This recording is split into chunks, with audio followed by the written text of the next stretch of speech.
Good evening and welcome to Current Issues. I'm your host, Hesham Tillawi. Welcome to the program, ladies and gentlemen. Exciting program for you tonight. I just hope we will be able to understand what it is all about.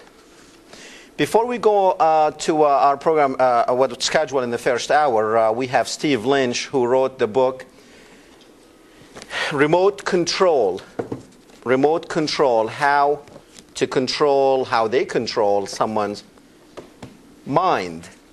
Before we go there, though, ladies and gentlemen, Khalid Sheikh Mohammed, that is the guy that the United States arrested. He was supposed to be the third man in Al-Qaeda.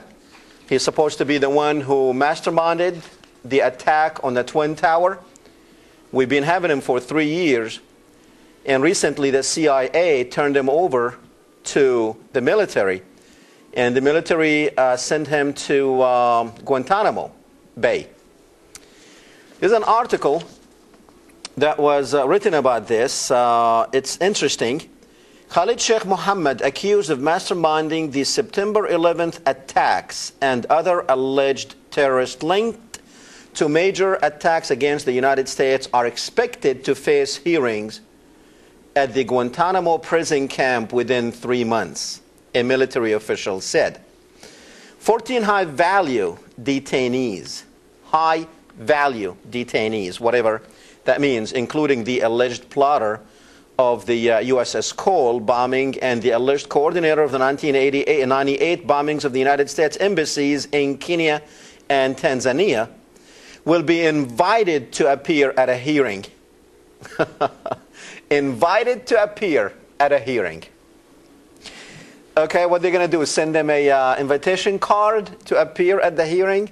If Muhammad appears, it would mark the first time he has been seen since he was captured more than 3 years ago. You know, I have been asking about this guy since the day they got him. If he masterminded the attack or the attacks on September 11th, don't you think that we need to bring this man to justice to answer to his crime? What the heck have we been doing with him for 3 years? And I always asked, where is Khalid Sheikh Mohammed? And it turned out that the CIA had him for the last 3 years. And you wonder, what was he doing? What did the CIA do to him in these 3 years? What was going on in these 3 years? Army Brigadier General Edward Leacock and the deputy commander of the Guantanamo said the 14 new detainees are being treated humanely. Sure, very humanely.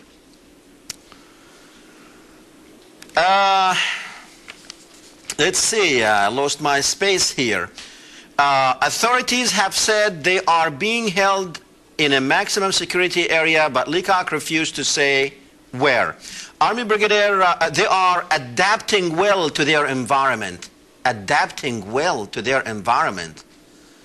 You know, you hear that when they bring a tiger out of the wilderness and you bring him into a zoo or something, you say adapting well into their environment.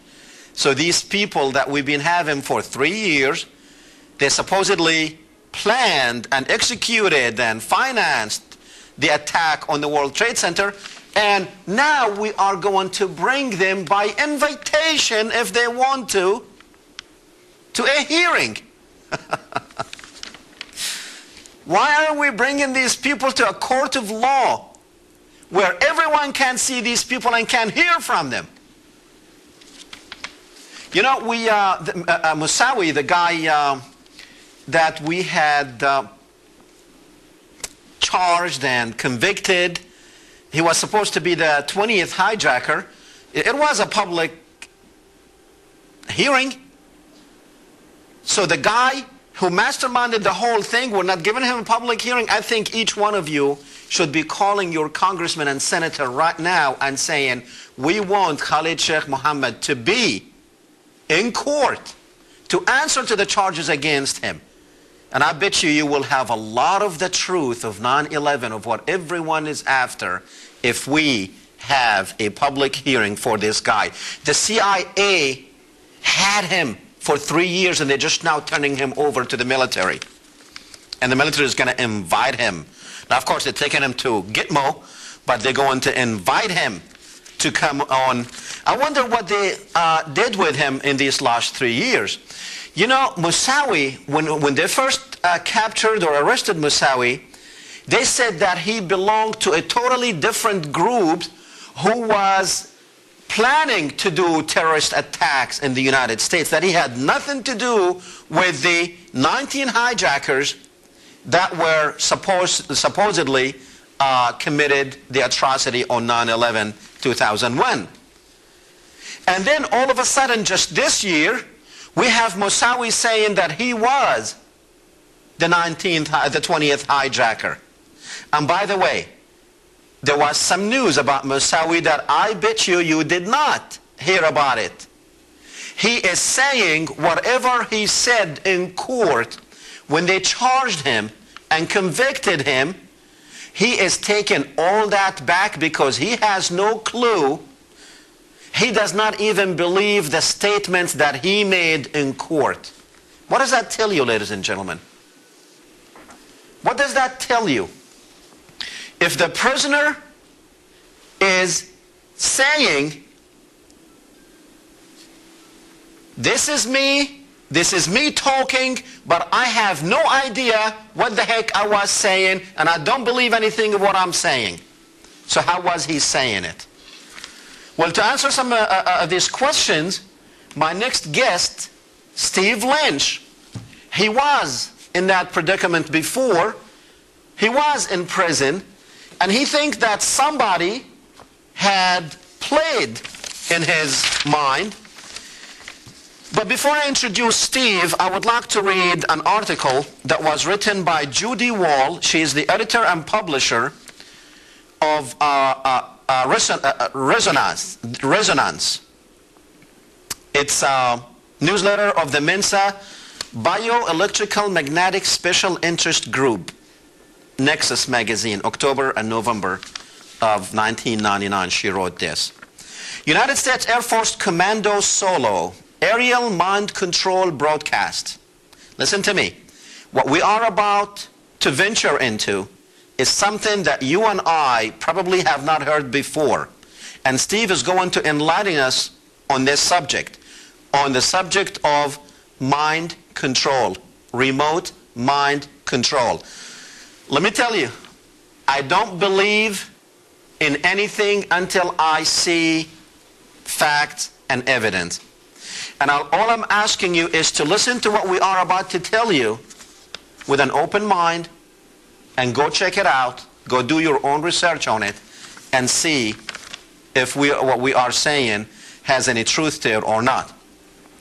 Judy Wall goes, the United States Air Force uses aerial mind control broadcast against civilian population as well as enemy troops. Some of these actions against civilians are done with the intent of influencing public opinion and the outcome of elections.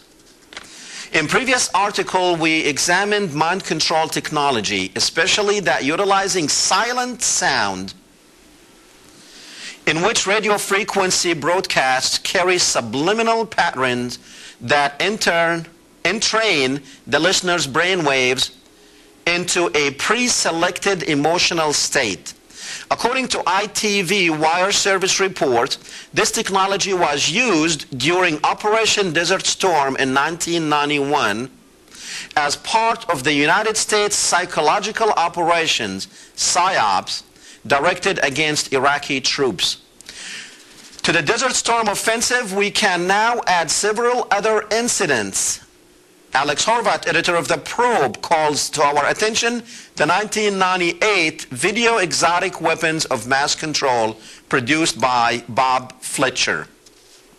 The expert played on Fletcher's video is from TLC, the Learning Channel, and clearly states that Commando Solo was used in Haiti for what was called Operation Uphold Democracy, as the general populace was violently opposed to Aristide and most in favor of his ouster. It took nearly a year of this clandestine counter-programming to get them to change their mind. Instead of butchering a population physically, we can now manipulate them mentally, virtually enslaving their thoughts with a crisscross pattern of flights by an EC-130, which is just a C-130 heavily laden with electronic hardware. Fletcher's video also mentions that the same technology was used against the Bosnia population for a week to influence their election. This was probably done during Operation Joint Guard.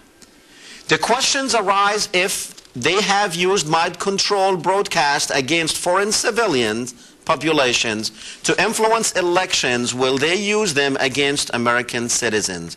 Or have they already? What other countries may be the recipient of the innovative technology? Just what is the EC-130E Commando Solo? The United States Air Force has helpfully published a fact sheet that describes the Lockheed-built aircraft. This 1995 bulletin states that the unit flyaway cost is more than 100 million US dollars each, and that there are 8 in the inventory. Its primary function is psychological operations broadcast. The crew consists of 4 officers, pilot, co-pilot, navigator, control chief, and 7 enlisted members, flight engineers, etc., etc. In a phone call to the United States Air Force Special Operations Command Public Affairs Office, I questioned the legitimacy of using these subliminal broadcasts against civilian population. I was told that it was all perfectly legal, having been approved by the United States Congress. It may be okay by Congress, but I sincerely doubt that it would be approved by the recipient population. That conversation also elicited more information concerning the Commando Solo units. For instance, the Air Force, the Air National Guard of the individual states in the United States can also operate Commando Solo aircraft should the governor of a state request assistance.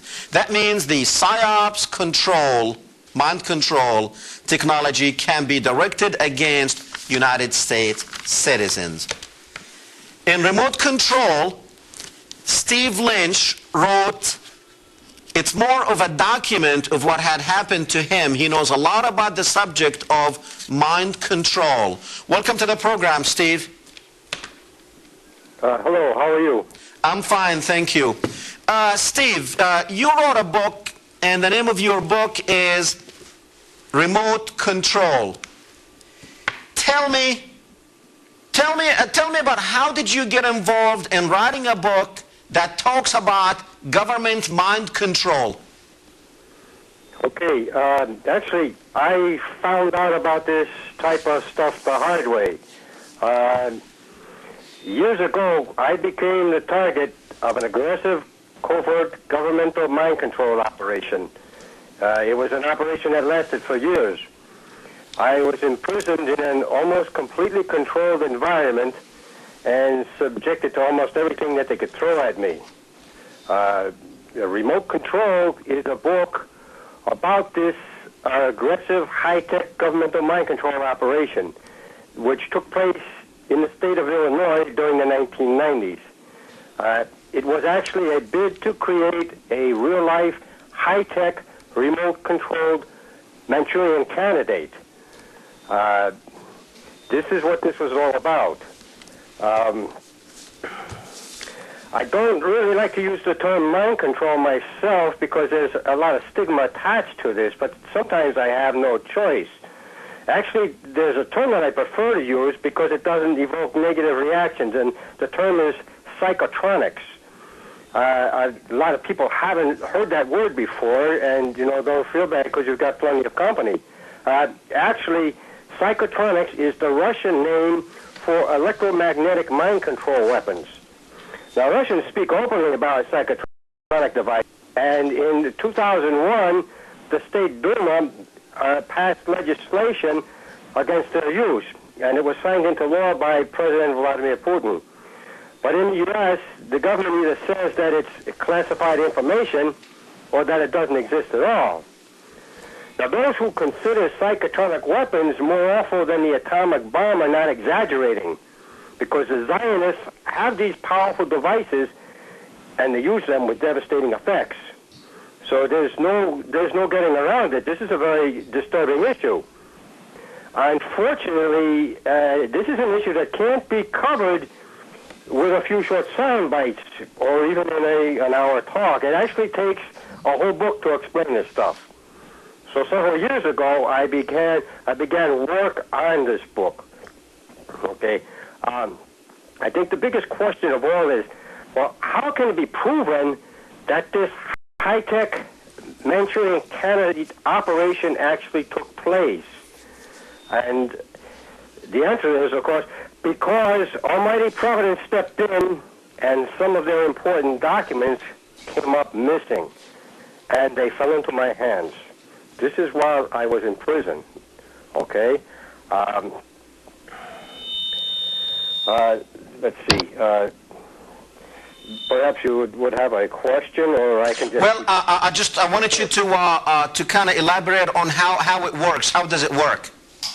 Okay. Basically, the theory behind this technology is that the brain emits electromagnetic energy, which can be detected with the right equipment, if you have the right equipment, which they do.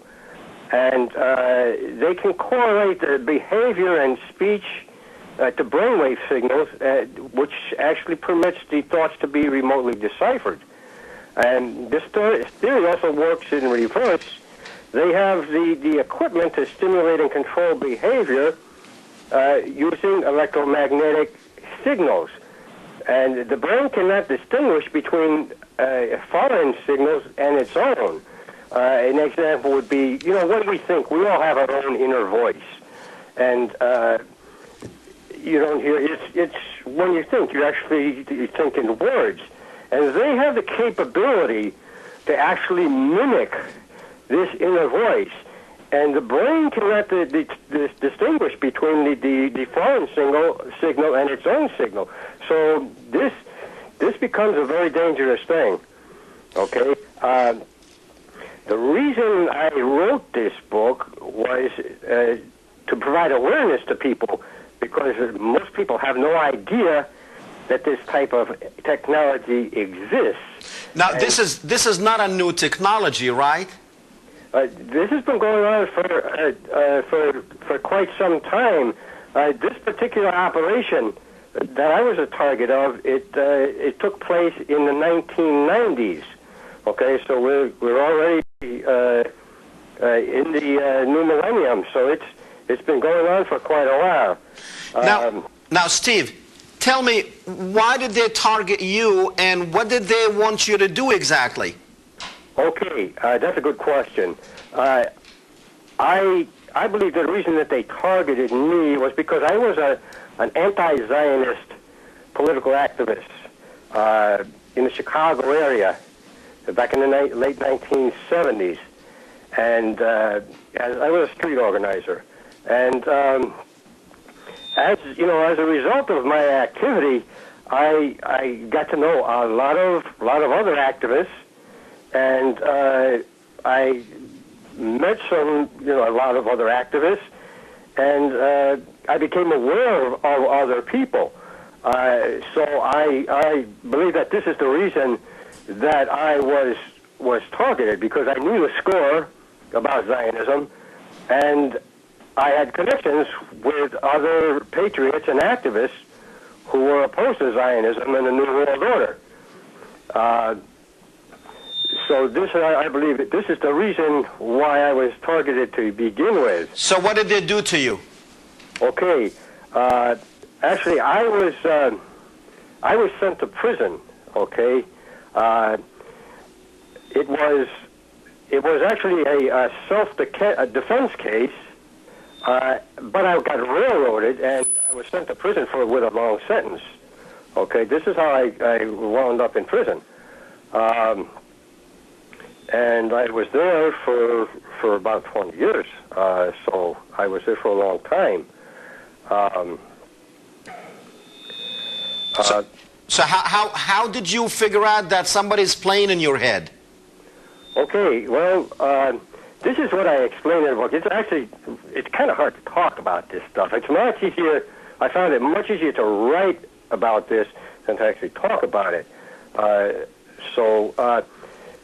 But actually, when I was in prison in Southern Illinois, and I had been appealing my case, of course, and over the years, and the case was actually was thrown out. Okay, and I was scheduled to go back to court, and that's when things started to happen.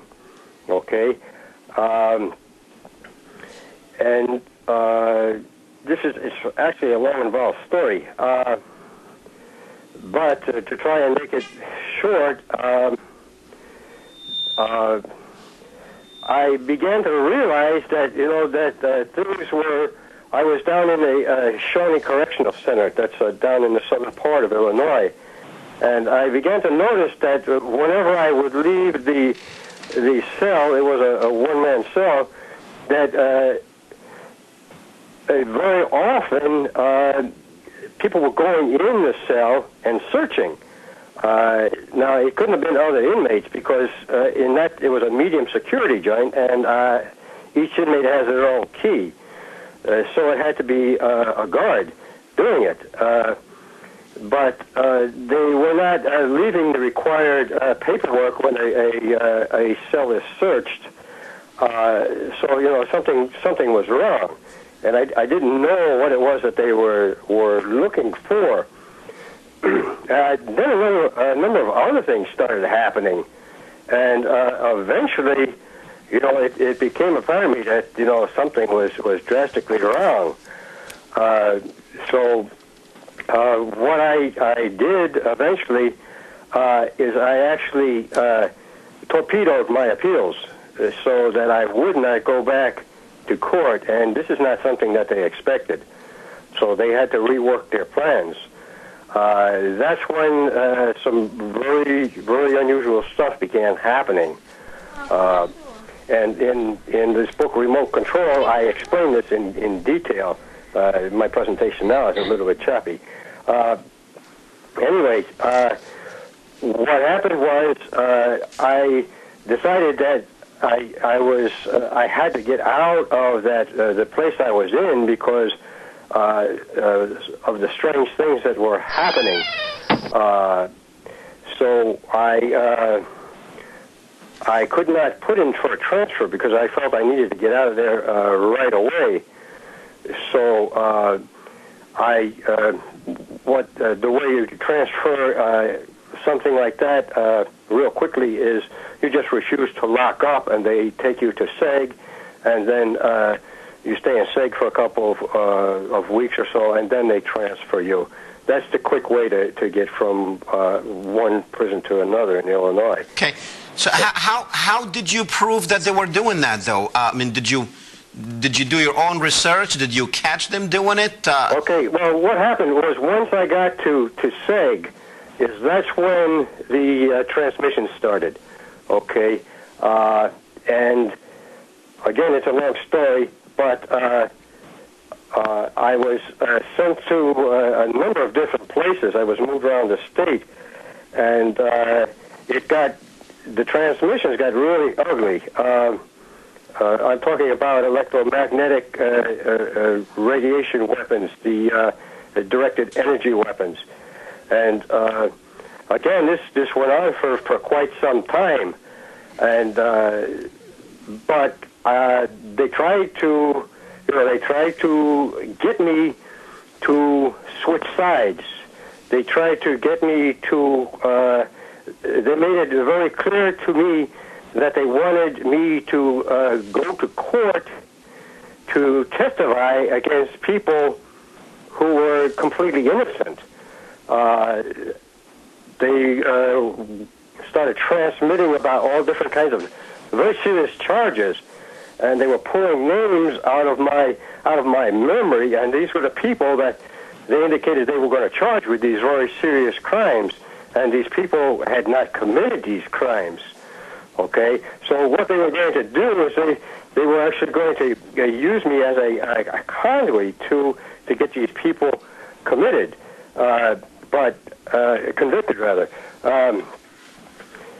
So I was able to piece together what everything was going on from, what was happening from just the way things went down, and also from the disclosures that were made to me by these individuals that were tormenting me with this technology, because they didn't think I was going to survive, so they didn't think it really mattered. They were very overconfident. Okay. Now, since the ones that they really wanted to eliminate were law-abiding, an enormous crime had to be engineered, and it had to be made to look like it had been the work of their ultimate targets. And this is how this happened.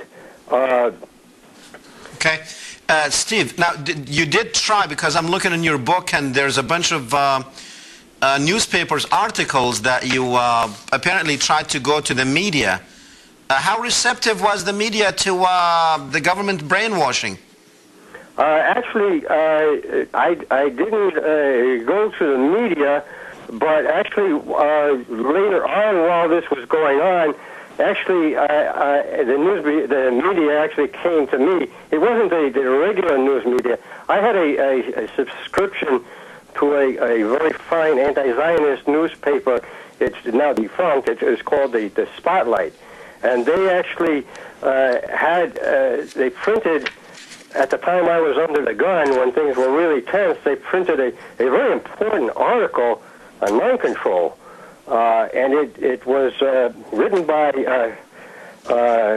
Cheryl Walsh, who is an expert on psychotronics. In fact, she's the director of Mind Justice, and she's listed as one of 6 non-lethal weapons experts in the world in the United Nations Institute for Disarmament Research 2002 Media Guide to Disarmament in Geneva. So she wrote this article, and it was filled with valuable information, including a number of things that I found that I could actually use. Like, she gave some legal case citations, which I was able to follow up on. As a result of this, a lot of things started to happen, which were very unexpected. Okay. And Okay, I'll tell you what, Steve. We're going to take a quick break, and when we come back, we're going to go to the phones. I have some people waiting to talk to you, so to ask you questions. So we will be right back. Okay, thank you.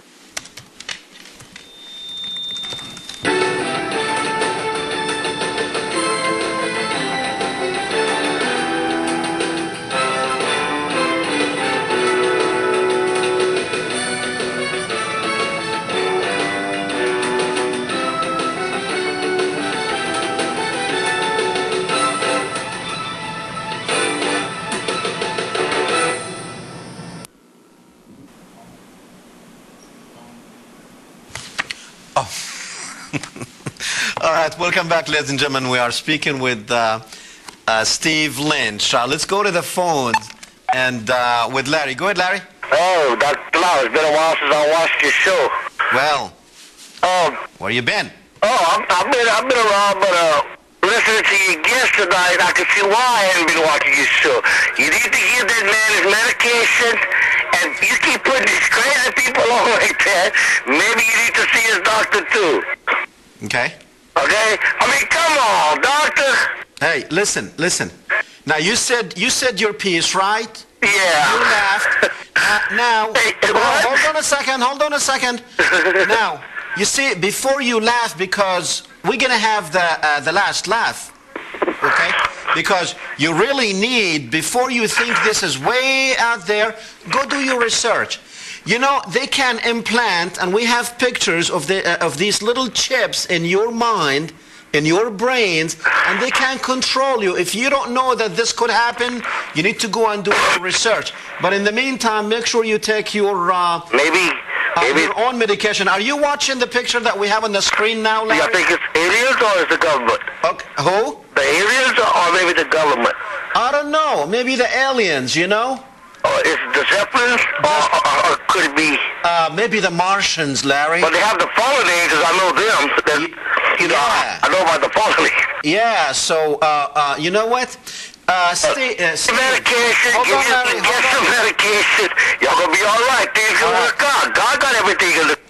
Okay, Steve, what do you think? Well, I think that he's someone that's probably not going to be too interested in this kind of stuff, and that's too bad because there are a lot of people who are interested in this.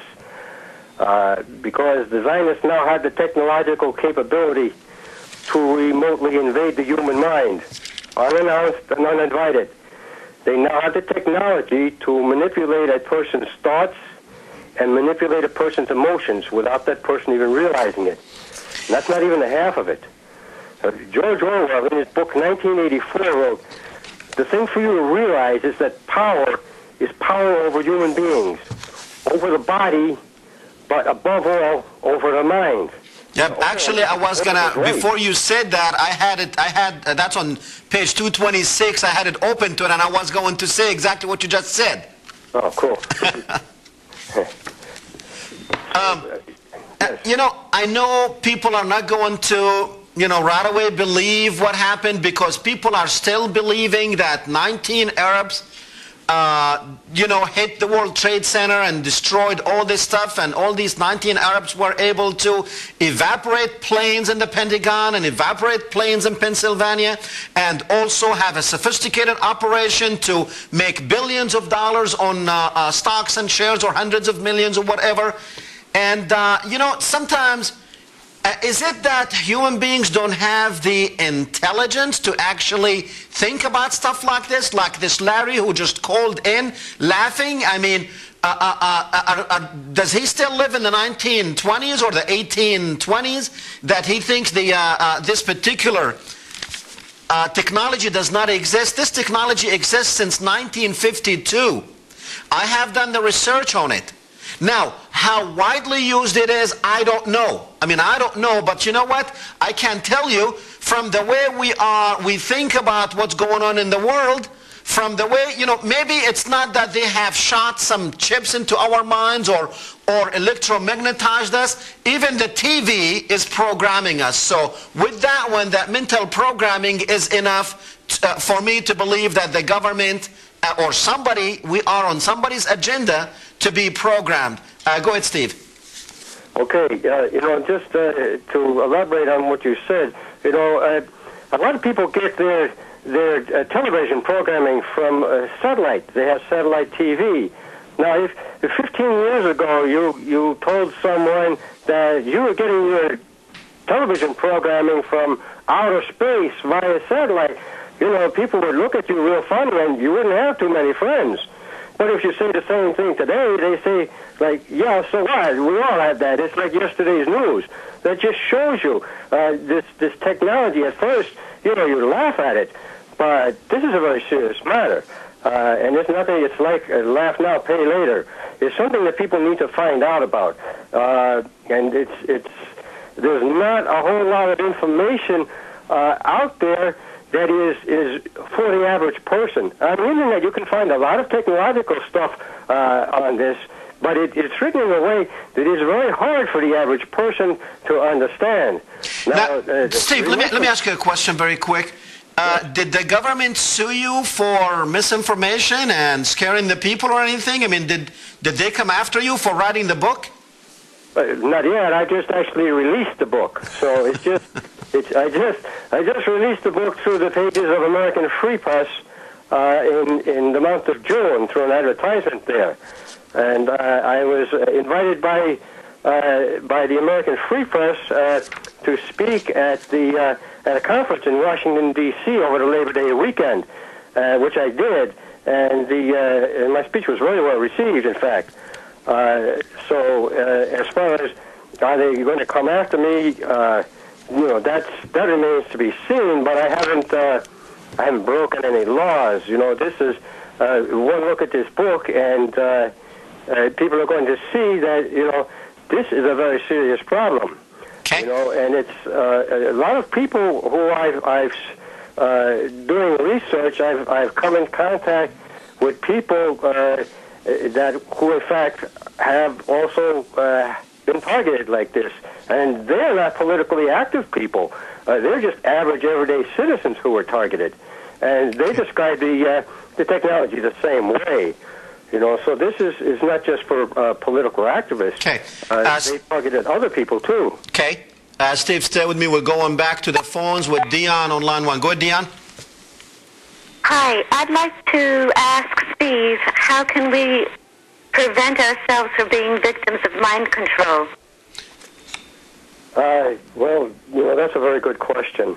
As far as preventing it, when they beam something at you, there's, as far as I know, there's no way that you can actually get them to stop. But what you do need to do is realize that they try to present the fact that they try and present as a fact that they are invincible, that they can't be beaten. But that's not true. They can be beaten, and it's very important that if something like this ever happens to you, that first of all, it's going to be very frightening. It's a frightening experience. Well, how do you realize that it's happening to you if it's your own thoughts, Steve? Well, sometimes that's the thing where you may not realize it at first, because if they don't want you to know about it, you're not going to know about it. But that's why another reason why it's so insidious, because they can influence a person remotely without that person even realizing it. They can transmit ideas to a person's subconscious without that person knowing. But they let it be known to me after a while that they were doing this because they had a certain purpose in mind. But the thing to do is that you cannot be intimidated. You have to resolve to resist and never give up and never surrender. And this is the way to defend yourself. Some people who don't know about this technology, and this stuff happens to them, then they have some serious problems. But if people understand that the government of this country and other governments have this technology, then at least you know that it's not you that there's something wrong with you, because there's probably nothing wrong with you. They have this technology, and they have targeted you for some reason, possibly for experimentation, or that would probably be the most likely scenario, or perhaps they have something in mind that they want you to do for them, and this is a very serious thing. Okay. Tell you what, Steve, stay with me. We're going to take another break, and we will be right back.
Welcome back, ladies and gentlemen. We're speaking with Steve Lynch. He wrote the book, Remote Control. It actually happened to him. He believes that the government was brainwashing him, was controlling his mind through electromagnetic. Now, I do know that there are several ways of actually, the way this works is like subliminal. If you know how subliminal messages work, you will be able to understand this better. What happens is, with subliminal messages, as you know, your subconscious mind, it's always up, it's always awake, and it always sees and hears everything. Your conscious mind is the one that does not. This, what you're looking at on the left-hand side, it's not a good picture. That's a little chip that they actually implant into people's mind. With this chip, this is a physical manipulation, not electromagnetics and not through chemicals, because sometimes they can even induce that through chemicals. Reactions. But this one here is a little chip that could be implanted, and we showed you how it's implanted. We have the pictures to show how it actually can be implanted inside people's mind. I mean, it takes probably a few minutes to do it. If they sedate you, you can't feel it. You won't even know that it's sitting there. And they will just implant this little chip in your brain, and they can control you to do and say whatever they want you to say. Now, do I know for a fact that this was done on humans and tried on humans? I don't know.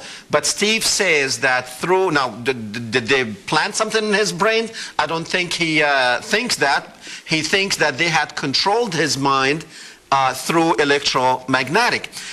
Steve, people... Do you know that? Do you think that they had given you some chemicals to actually, like, increase their ability to control you?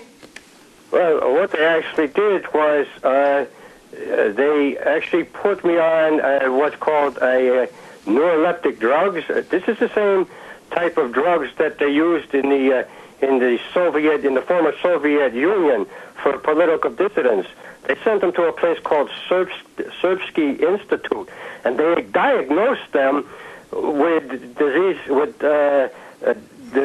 that didn't even exist, and they put them on these neuroleptic drugs, and then they put them in these prisons where they could be held indefinitely, and this was what happened in the Soviet Union. Now, the Soviet Union is not the only one that practiced this political psychiatry. It's also taking place in this country, too, and in a number of other places. And they used the same neuroleptic drugs. And this is what they used on me. And the effect of this is actually a chemical lobotomy. These are really, really powerful drugs. And they use these drugs to make a person passive and to break his will. And in my case, they wanted to break my will so that the psychotronic devices that they were using on me would work. So now, Steve, how does these devices work? Like, they collect waves from your brain? Like, I know there's energy waves around us all. Is that how it works? Like, they take these waves, or are they actually subjugating you to their own waves, and then your brain receives these waves just like a radio receives a signal? It is actually a radio signal, right? Yes, exactly. That's what happens. And as you explained, they both take the thoughts from a person, but it works both ways, and they also transmit to a person. Okay. Now, in the case where they have totally broken a person, and this is what their goal was, is that they wanted to create a Manchurian candidate who would be like a remote controlled, like a large puppet, the kind that ventriloquists used. And this is what they wanted to do. They wanted to have this remote controlled witness get up on the witness stand. Now, let me ask you, when you're talking about remote control witnesses, I do remember, and I mentioned this in the beginning of the program, Moussaoui, the one who they said, now they're saying he was the 20th hijackers. When they first arrested him, they said he had nothing to do with the 19 hijackers. And we heard Moussaoui himself saying that he was supposed to be the 20th hijackers, but now his attorney is saying my client wants to take back everything he said. Do you feel that maybe this sort of mind control was used on him? It could be. Is that a possibility? Is that a real possibility? They have the technology to do that now. So they have the ability. So even if they get these prisoners, even if they get Osama bin Laden, and Osama bin Laden stands right there and says, "Yes, I did it," so there could be a question about him even talking.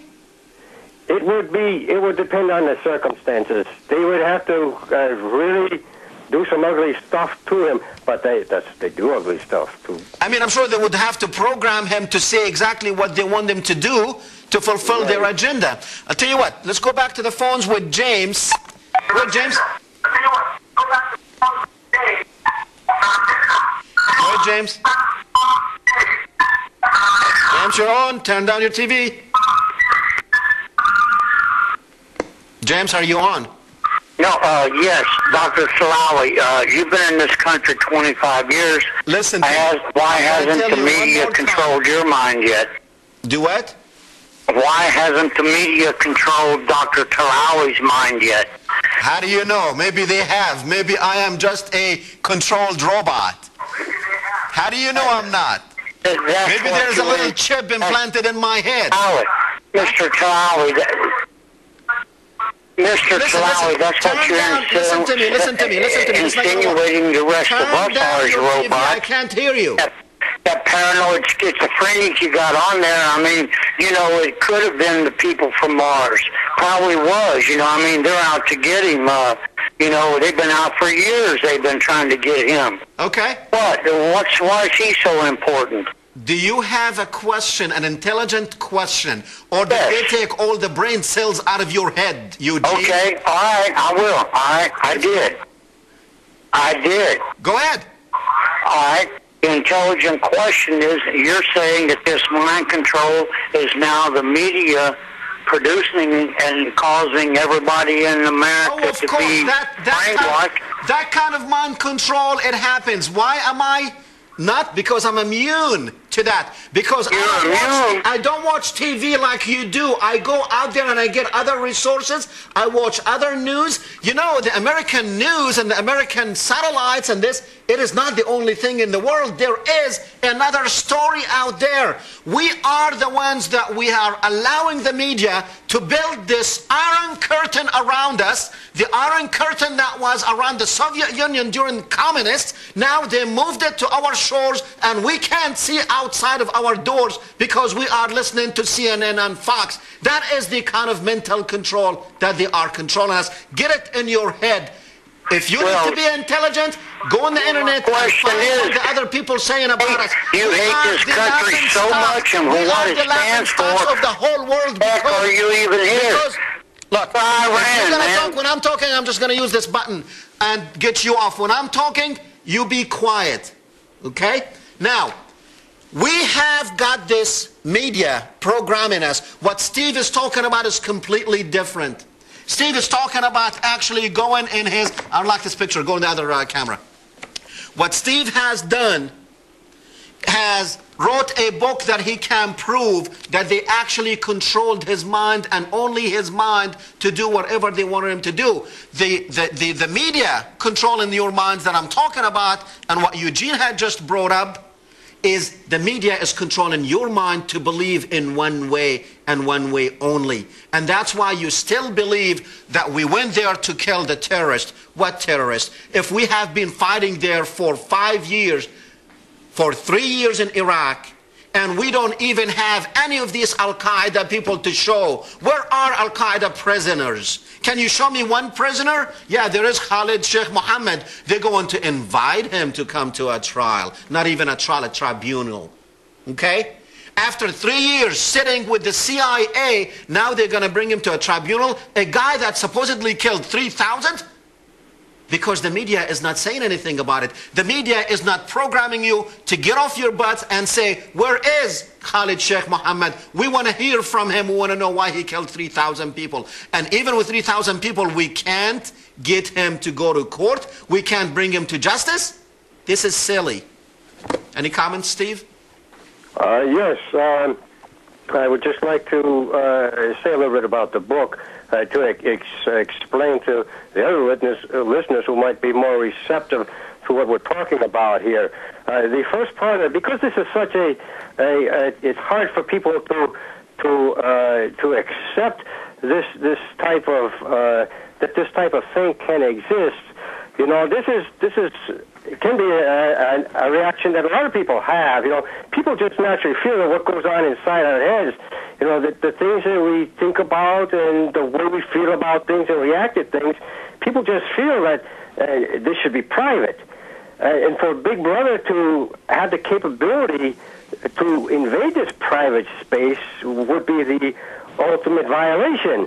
So many people just think that this is too fantastic to seriously consider, which is obviously the case with some of the callers. But it remains to be seen that this is something that really needs to be addressed. It's a very frightening and a very serious issue. And there is they're talking about this space alien stuff. You know, there's a lot of disinformation out there about this stuff too. And, yeah, I know. When we scheduled the interview, you know, whenever the government does something, you know, they also cover things up, and they put out a lot of disinformation, like this garbage about the space aliens and stuff. Yeah. And you know, it's entertainment for some people who sit by their TVs and they put their feet up and they watch entire countries be blown into the stone. And this is fun with the popcorn and the beer, you know. But for not everybody enjoys this type of stuff, and not everyone sees this as entertainment. Yeah. You know, Steve, when I decided to do an interview with you, I read the book. Well, I did not read the whole book, but I skimmed through it, and then I said, well, you know what? This sounds out of this world. So I want to go ahead and read and get some more information. And there's a lot of information out there. The technology exists. Now, I can't prove that the government is using it, but the technology definitely exists. I'll tell you what, we're going to catch another call. We only have a couple of minutes left. We're going to it, Wiz on 2. Go ahead, Wiz. Hello, how are you? Hi. Very quick, 30 seconds. Oh, 30 seconds. I guess I just called real quick to say that I met Mr. Lynch and I met yourself at the American Free Press Conference a couple weekends ago. Okay. And I have very, very personal experiences through family members with what Mr. Lynch went through. And to the other callers who called, I guess if they don't want to believe, they don't have to. But I just finished up my graduate work at the university on this topic exactly. And I have to say that it is true and it does exist. Thank you, Wiz. Appreciate it. You're welcome. Thanks. Steve, what is your email address or site? How can people get a hold of this book? Okay, people can get a hold of this book through the mail. The address is Box 99, Lyons, Illinois. That's spelled Lyons, Lyons, Illinois. The zip code is 60534. What's your email address? Go ahead and put your email address out there. The email address is vortex88 at sbcglobal.net. And once again, the address to order the book is Vortex Publications. That's VORTX. Vortex Publications, Box 99, Lyons, Illinois, 60534. Very good. Steve, I only have time to say thank you for being in the program as we are out of time. Excuse me? Thank you for coming on the program. We're out of time. Okay, thank you. Good night. Thanks. We'll be back in 5 minutes, ladies and gentlemen, with Allison Weir. We're going to talk about the media that Eugene thinks is not programming his brains. Be back.